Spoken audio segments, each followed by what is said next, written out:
आप देख रहे हैं कोहराम news India 24 news channel. Live खबर, लाइव असर। पूर्व प्रधानमंत्री पंडित अटल बिहारी वाजपेयी की जयंती पर आयोजित कार्यक्रम में स्वास्थ्य मंत्री जय प्रताप सिंह आज सुल्तानपुर पहुंचे। इस दौरान जिले के सभी ब्लॉकों में सम्मेलन का भी आयोजन किया गया था। इसके अलावा वहां पर पीएम मोदी द्वारा दिए गए भाषण का लाइव टेलीकास्ट भी किया गया। बल्दीराया ब्लॉक में आयोजित इस कार्यक्रम में पहुंचे सूबे के स्वास्थ्य और जिले के प्रभारी मंत्री जय प्रताप सिंह ने कहा कि पीएम मोदी ने आज के लाइव टेलीकास्ट में किसान बिल के बारे में चल रही भ्रांतियों को दूर करने के साथ साथ किसानों द्वारा की गई बातचीत का अनुभव भी शेयर किया। जय प्रताप सिंह ने कहा कि किसान बिल केवल पंजाब और हरियाणा के कुछ हिस्से में लोग इसका विरोध कर रहे हैं, जबकि ज्यादातर इलाकों में शांति है। बाइट जय प्रताप सिंह, प्रभारी मंत्री, सुल्तानपुर। सभी पदाधिकारीगण जो यहाँ बैठे हुए हैं और सामने किसान भाइयों, महिला और भाइयों, माताएं, महिला और भाइयों, पत्रकार बंधु, इस कार्यक्रम में उपस्थित हमारे जनपद के भारतीय जनता पार्टी के जनपद के जिला अध्यक्ष आदरणीय डॉक्टर आर्य वर्मा जी, यहाँ के रहे पूर्व प्रत्याशी श्री रामचंद्र मिश्रा जी, पूर्व प्रत्याशी ओम प्रकाश बजरंगी जी, संजय सिंह त्रिलोकचंदी जी, यहाँ के मंडल अध्यक्ष और लगभग 5 लाख करोड़ का हमने उनको ऋण भी दिया। ऋण देने के बाद उनको तैयार किया कि आप अपने फैक्ट्रियों को, छोटी छोटी फैक्ट्रियों को तैयार करिए और उसमें ज्यादा से ज्यादा रोजगार का वो करिए, तैयार करिए, ताकि हमारे बहुत सारे बच्चे जो तैयार होके आते हैं उनको भी रोजगार का उत्पन्न उनको मिले। तो इसी माध्यम से हमारे इस बीच में 3 साल की मेहनत से लघु और मध्यम उद्योग में काफी तेजी भी आई है और उसी के साथ हमने ये भी जोड़ा है कि हमारे हर एक जनपद में 1 डिस्ट्रिक्ट 1 प्रोडक्ट ODOP, जिसमें एक जनपद में अपना खुद का एक ऐसा वस्तु बनाने का तैयार करे जो उस जिला के अंदर जो जाले बनता है और उसको हम मार्केटिंग करेंगे। तो इस 1 डिस्ट्रिक्ट 1 प्रोडक्ट का 75 जनपदों का एक अलग से हम लोग ने व्यवस्था बनाया, उसको लघु और मध्यम उद्योग से जोड़ा, उसके अंदर हमने स्टार्टअप योजना में जोड़ा और बहुत से छोटे छोटे लोग ने उस जनपद के जो बनने जा रहा है उसको लेके उन लोग ने अपना प्रयास किया और आगे बढ़ाना भी शुरू किया और बढ़ा के उसको मार्केटिंग हमारे उत्तर प्रदेश सरकार के द्वारा मार्केटिंग करना हम लोग ने शुरू कर दिया। तो इस तरह करके एक ऐसा व्यवस्था बनाया ताकि सुरक्षित माहौल हो, मूलभूत सुविधाएं हमारे बढ़ जाए और उसके साथ हमारा आम बच्चे जो तैयार होकर स्कूल से पढ़ के आते हैं उनके माध्यम से हम रोजगार उत्पन्न करें या स्टार्टअप योजना करें, उनके अंदर हम क्षमता वृद्धि करें जिससे उनका आगे जीवन अच्छा हो जाए। इसके साथ में हमने पाठ्यक्रम भी काफी बदला। माध्यमिक शिक्षा, प्राथमिक विद्यालय, इनका पाठ्यक्रम पूरा बदलने के बाद एक विद्यालयों को, प्राथमिक विद्यालयों को इनका कायाकल्प किया गया। प्रधान के माध्यम से इनका कायाकल्प करके इनकी पढ़ाई की गई और इसमें 69,000 शिक्षकों को जो केस लंबित था बहुत सालों से, उसको फाइनल करा के ये शिक्षकों को भी हमने वहां पर तैनाती दे दिया और नए पाठ्यक्रम के साथ और नए सर्विस रूल के साथ बहुत सारे शिक्षक अब आगे आके अच्छी तरह से पढ़ाई भी कर रहे हैं। हमारी संख्या आज कम से कम प्राथमिक विद्यालयों में पूरे उत्तर प्रदेश में 1,80,00,000 की संख्या आज हमारे प्राथमिक विद्यालयों में है, जो लगभग दिल्ली की आबादी के बढ़ के हो गई है। आज लोग पसंद करते हैं कि हम प्राथमिक विद्यालय में जाएं, बच्चों को वहां पर पढ़ाएं। पाठ्यक्रम को ठीक करने के बाद तमाम योजना हमने प्रारंभ किया। कन्या सुमंगला योजना, जिसको हम बेटी को आगे बढ़ाने के लिए, बेटी को अपने पैर पर खड़े होने के लिए, बेटी को सुरक्षित रखने के लिए कन्या सुमंगला योजना माननीय मुख्यमंत्री जी ने प्रारंभ किया, जिसमें जन्म से लेके इंटर तक जब उसका सब टीकाकरण भी हो जाता है, जब उसके सारे प्रमाण आते हैं, उस बेटी को 15,000 रुपया अलग अलग किस्त में दिया जाता है इंटर तक, ताकि उसकी पढ़ाई भी हो और अपने पैर पर भी खड़ा हो और उसके बाद अगर वो कॉलेज में जाना चाहती है उसका भी स्कॉलरशिप के माध्यम से अलग किया गया। दूसरा एक सबसे बड़ा योजना शुरू किया कि उसी लड़की का, क्योंकि बहुत से परिवार हमारे यहाँ पर गरीब भी होते हैं, अपनी लड़की की शादी कराने के लिए उनको कठिनाई होती है, तो सामूहिक विवाह कार्यक्रम के अंतर्गत उस लड़की का शादी जब वो इंटर पास कर लेगी, 18 साल की ऊपर होगी, उसका शादी का प्रबंध पूरी तरह से सरकार की तरफ से होता है। 51,000 रुपया उसके खाते में अलग अलग तरीका से जाता है और उसको सामूहिक विवाह के अंतर्गत जिला के अंदर उसकी पूरी तैयारी होती है और वो शादी भी संपन्न हम लोग करवाते हैं। ये सारी चीजें जो पहले कभी नहीं होते थे, ये उत्तर प्रदेश में एक आम समाज को ऊपर उठाने के लिए, उनके जीवन को बेहतर करने के लिए ये प्रारंभ किया गया है। इसी तरह माध्यमिक शिक्षा में भी स्कॉलरशिप के माध्यम से छात्रवृत्ति आपको चाहे प्राथमिक में हो, चाहे माध्यमिक में हो, चाहे डिग्री कॉलेज में हो, हर जगह आपको छात्रवृत्ति मिलने की जो व्यवस्था है वो भी आपको उपलब्ध होता है। पाठ्यक्रम को बदल के उसको आगे बढ़ाने के लिए वो भी तैयार हो गया है और हर प्रकार की व्यवस्था ताकि शिक्षा में हमारा गुणवत्ता का सुधार हो और बच्चे हमारे अच्छी तरह से पढ़ लिख के निकले, ये सबसे ज्यादा आवश्यक चीज है। इसी को लेने के लिए हम लोगों ने काफी इसमें प्रयास किया है और इस तरह करके आज उत्तर प्रदेश का एक कायाकल्प हम लोग करने जा रहे हैं और उत्तर प्रदेश का कायाकल्प इस 3 साल 3.5 साल के अंदर मुझे लगता है कि आज गांव के लोग को भी महसूस होता होगा। और ये जो मैं एक चीज भूल गया बताने के लिए, जब गांव की बात हम करते हैं तो इस कोरोना काल में आप लोगों ने देखा होगा कि कोटा का हम लोगों ने व्यवस्था किया था। कोटा जो आपको अपने गांव में मिलता है, जिसमें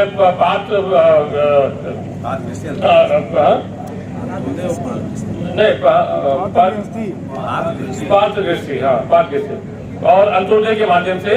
जो आपका रेगुलर कोटा है, जो आपका सामान्य कोटा आपको हर महीना मिलता है, उसके साथ में प्रधानमंत्री के आदेश अनुसार पिछले 5 महीने से फ्री कोटा भी मिलना शुरू हो गया है और फ्री कोटा मिलते मिलते आज आपका लगभग 6 महीना हो गया है। उस 6 महीना को मुझे लगता है कि अभी आगे से बढ़ा भी है, बढ़ा नहीं है, अक्टूबर तक होना था, अक्टूबर तक आपको मिला है। हर एक परिवार के घर में पूरी तरह से कोटा का जितना भी आपका अनुमान होता है वो फ्री में भी, और जो आपका कोटा वैसे रेगुलर वो भी होता है, ये आपको दिसंबर तक शायद अभी 9 महीने तक आपको अभी तक मिल गया। अब आप अंदाज लगाइए कि 130 करोड़ का ये देश है, 130 करोड़ का हर एक व्यक्ति को पाक गृहस्थी के अनुसार उनके घरों में, उनके परिवारों में पूरा कोटा उपलब्ध कराना और उसके साथ में उसी के समान में फ्री कोटा भी देना 9 महीने तक, ये एक बहुत बड़ा कार्य है। और ये तभी हो पाता है जब आप जैसे लोग जो गांव में रह के किसानी करते हैं, अपना उत्पादन लेके आप सरकार को बेचते हैं, MSP पर बेचते हैं, उसके बाद ये सीधा हमारे FCI में जाके इकट्ठा होता है और इतनी क्षमता हमारे देश के अंदर हो गया है कि 130 करोड़ को अगर हम मुफ्त दे रहे हैं 9 महीना के लिए, उतना हमारे पास अनाज आज भी है कि हम आपको 9 महीना भी और दे सकते हैं। अगर इतनी क्षमता आज भारत देश के अंदर है, ये आप लोग के कारण जो किसान आज इतना उपज अपना बढ़ा के कर रहा है, इसके कारण आज हमारा क्षमता भी बढ़ गया है। तो इसी चीज को लेके आज हर प्रकार की व्यवस्था, हर प्रकार की योजना, चाहे वो वृद्धा पेंशन हो, चाहे वृद्धा पेंशन हो, चाहे विकलांग का हो, चाहे सामूहिक विवाह का हो, चाहे आपका सौभाग्य योजना का हो, शौचालय हो, किसान सम्मान योजना हो, इन सभी योजना को लेके गांव के लोगों का जीवन बेहतर करने के लिए उत्तर प्रदेश की सरकार और आदरणीय प्रधानमंत्री नरेंद्र मोदी की सरकार को लेके हम लोग ने पूरा प्रयास किया है कि आज उत्तर प्रदेश में भी इतना संभावना हो जाए कि आप अपने पैर पर भी खड़ा हो जाए, स्टार्टअप योजना भी कर सके, एक डिस्ट्रिक्ट का एक जो प्रोडक्ट होता है उसको भी तैयार करके रखे और हर प्रकार की व्यवस्था आपके लिए, चाहे वो शिक्षा का हो, चाहे वो स्वास्थ्य का हो, चाहे हर प्रकार की जो मूलभूत सुविधाएं जो हम लोग को उपस्थित करना है, इस दिशा में उत्तर प्रदेश पिछले 3.5 साल से 3.25 साल से आपके बीच में रह के पूरा काम कर रहा है। आज हम सबको अनुभव होगा कि आदरणीय योगी आदित्यनाथ के नेतृत्व में हम सब लोग ने ये बहुत अच्छा सराहनीय काम किया है। मैं समझता हूँ कि इतना आपके सामने बोलने के बाद, क्योंकि अभी समय भी हो रहा होगा, उत्तर प्रदेश की जनता ने एक बहुत निर्णायक बहुमत प्रदान किया और भारतीय जनता पार्टी ने अपनी सरकार योगी आदित्यनाथ के नेतृत्व में 19 मार्च 2017 को बनाया। तब से लेके इस 4 साल के अंदर, लगभग 3.5 पौने 4 साल के अंदर, जो पूर्व का माहौल था, अराजकता का माहौल, गुंडागर्दी का माहौल, व्यवस्था में भ्रष्टाचार और एक बड़ी चुनौती को लेके भारतीय जनता पार्टी की सरकार ने इस व्यवस्था को परिवर्तन करने के लिए पिछले 3.5 साल से हम लोग ने बहुत ज्यादा प्रयास भी किया है। पहले कैबिनेट में ही किसानों का ऋण माफ करने के लिए 36,000 करोड़ रुपया का निर्णय लिया गया था, जिसमें 46 लाख किसान लाभान्वित हुए थे। उसके बाद जो सबसे अहम भूमिका था, बेटियों को सुरक्षित रखने के लिए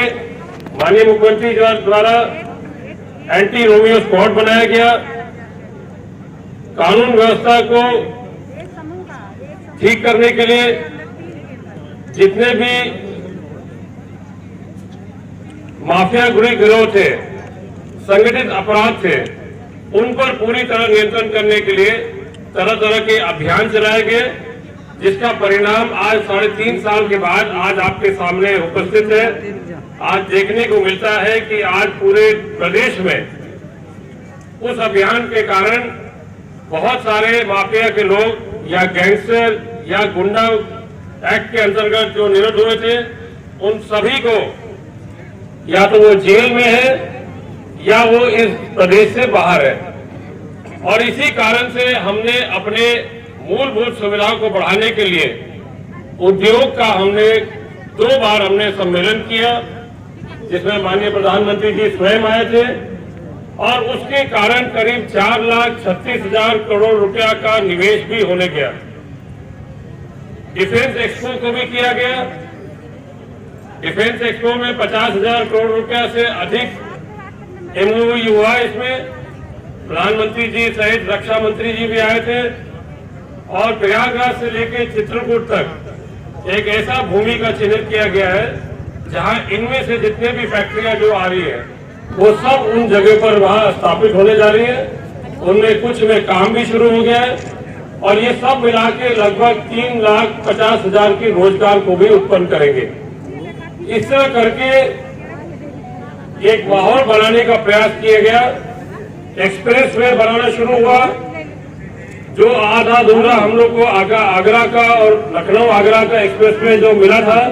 उसको पूर्ण कराया गया। पूर्वांचल का एक्सप्रेस वे आपके सुल्तानपुर से होके जा रहा है। गोरखपुर लिंक एक्सप्रेस वे भी उसी में जुड़ गया है। बुंदेलखंड का एक्सप्रेस वे प्रारंभ हो गया है और गंगा एक्सप्रेस वे मेरठ से लेकर प्रयागराज तक लगभग 600 किलोमीटर से ऊपर का भी टेंडर प्रक्रिया प्रारंभ हो गया है। भूमि का अधिग्रहण भी उसमें प्रारंभ हो चुका है। तो इन सब को देखते हुए उत्तर प्रदेश को जिस तरह से विकास करना चाहिए था, उद्योगों को लाने के लिए जिसमें रोजगार उत्पन्न कराना था, ये सारे प्रयासों को हमने आगे बढ़ाते हुए आज उत्तर प्रदेश को हर प्रकार से नंबर 1 की स्थिति पर लाने का प्रयास किया है। देश के अंदर जो आंकड़े सामने आते हैं उसमें आपके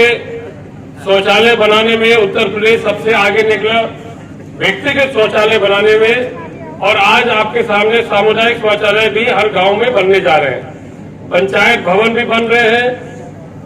आवास की संख्या सबसे अधिक उत्तर प्रदेश में है। सौभाग्य योजना के अंतर्गत हमने सभी गरीब लोग को जिनके पास कनेक्शन नहीं था फ्री में कनेक्शन दिया। बिजली का वितरण हमने सबसे ज्यादा बढ़ाया। इस 3.5 साल के अंदर 15 घंटा से लेके 15-16 घंटा से लेके 24 घंटा तक अलग अलग श्रेणी में, तहसील में, गांव में, मुख्यालयों पर ये सुनिश्चित किया। और मुझे खुशी भी है इस बात को बताने के लिए कि हमारी तैयारी अगले मार्च के अंदर, मात्र 3-4 महीने के अंदर हम लोग ये प्रयास कर रहे हैं कि पूरे उत्तर प्रदेश में 24 घंटा बिजली देने का हम लोग का प्रयास है और ये भी हम लोग इसको सुनिश्चित करेंगे। बिजली के साथ में बहुत ही महत्वाकांक्षी योजना हर घर में नल, हर घर में जल, ये व्यवस्था करने के लिए प्रधानमंत्री की योजना के साथ में बुंदेलखंड क्षेत्र से हम लोग ने प्रारंभ किया है। मध्यांचल क्षेत्र में मिर्जापुर के एरिया में भी शुरू कर दिया है और बड़े बड़े ओवरहेड टैंक भी बन रहे हैं, जिसकी वजह से आज गांव में शुद्ध पेयजल मिलने की संभावना है। ये भी बहुत बड़े पैमाने पर हम लोग इसको शुरू किए हैं। उसके साथ में आप सभी लोग जानते हैं कि अभी जल्दी ही और अभी बल्कि ये समय चल भी रहा है कि कोरोना से लेके मार्च महीना में हम लोग तब से पूरे विश्व भी और भारत और उत्तर प्रदेश भी काफी पीड़ित रहा और अभी भी 10 महीने के बाद भी हमारे पास कुछ संख्या में अभी भी केस निकलते जा रहे हैं। इसका मुकाबला करने के लिए हर प्रकार की व्यवस्था अस्पतालों में हम लोगों ने सुनिश्चित किया और उसी के कारण आज हमारे हर जिला में वेंटिलेटर और अन्य जो उपकरण होते हैं आईसीयू के लिए, वो भी हमारा अपने अस्पतालों में बनना शुरू हो गया है। और उस व्यवस्था के अंदर आज हम लोग ने लगभग 5,72,000 जो मरीज हमारे यहाँ आए थे अभी तक, उसमें से 5,40,000 मरीज हमारे ठीक होके भी चले गए हैं और 24 करोड़ की इतनी बड़ी आबादी में मात्र 8,729 केस ऐसे हैं जिनका मृत्यु हो गया था। अन्यथा इतने बड़ी आबादी में तो आप लोग भी जानते हैं कि रोड पर चलने वाले एक्सीडेंट बीमारी से जो मरते हैं वो कई गुना ज्यादा इस संख्या से भी है। तो इस व्यवस्था को लेके हम सभी लोग जानते हैं कि कोरोना आने के बाद लगभग 35 लाख की संख्या प्रवासी मजदूर जो उत्तर प्रदेश में बंबई, दिल्ली और सभी राज्यों में से निकल के आए थे, उनकी व्यवस्था करना एक बहुत बड़ी चुनौती थी। आदरणीय मुख्यमंत्री के निर्देश पर उन सभी 35 लाख लोगों का एक एक नंबर और एक एक उनका व्यवसाय को हम लोग ने पोर्टल पर डाल के उसको पंजीकृत किया। वो 35 लाख लोगों के घर में 1,000 रुपया उनके खाते में दिया। उन 35 लाख लोगों को उनको गल्ला का एक पैकेट भी दिया गया, महीना भर का गल्ला अलग अलग चीज उसमें डाल के। और उन 35 लाख लोग का हमने निगरानी अपने प्रधानों के सहयोग से उनका निगरानी भी किया कि उसमें उनके घरों में जाके ताकि उनमें से कोई कोविड पॉजिटिव न निकले, इसका भी हम लोगों ने ध्यान दिया। और इस पूरे व्यवस्था को सुनिश्चित करने के लिए प्रधान के सहयोग से, आशा वर्कर के सहयोग से, एएनएम के सहयोग से, हमारे डॉक्टर्स और हमारे पैरामेडिकल मिला के ये सभी लोग का दिन रात काम करने की वजह से आज आपके उत्तर प्रदेश में पूरे देश में सबसे कम संख्या में, आबादी के अनुपात में सबसे कम संख्या में आज आपके सामने कोरोना के मरीज आपके हैं। और इसको विश्व स्वास्थ्य संगठन ने भी इसको प्रमाणित कर दिया है कि पूरे देश में जो व्यवस्था उत्तर प्रदेश ने बनाई है वो व्यवस्था किसी भी दूसरे प्रदेश में या किसी भी दूसरे देशों में नहीं हो पाया, जो आपके योगी आदित्यनाथ के नेतृत्व में इतना बड़ा काम हम लोग कर पा रहे हैं। इसी के साथ आगे अगर हम बढ़ते हैं तो अभी और भी हमारे काम बहुत तेजी से चल रहे हैं। कौशल विकास को ठीक करने के लिए हमने लघु और